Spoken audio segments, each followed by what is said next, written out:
कायदे मंडळ सर्वोच्च आहे.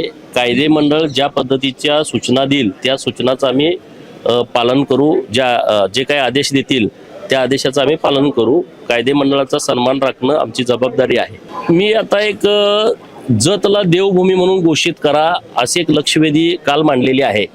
शुक्रवारी किंवा शनिवारी ती लक्षवेधी चर्चेला येईल. जत तालुक्यामध्ये मोठ्या प्रमाणामध्ये प्राचीन मंदिर आहेत.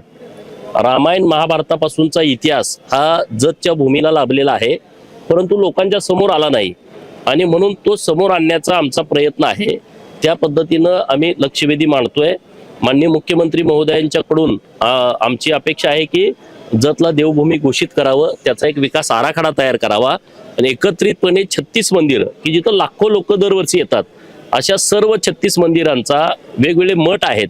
लिंगायत समाज मोठ्या प्रमाणात माझ्या तालुक्यात आहे, तर फार जुने मठ हे मतदारसंघामध्ये आहेत आणि त्या सर्वांचं डेव्हलपमेंट राज्य सरकारच्या माध्यमातून व्हावं ही आमची मागणी राज्य सरकारकडे ह्या अधिवेशनामध्ये आहे.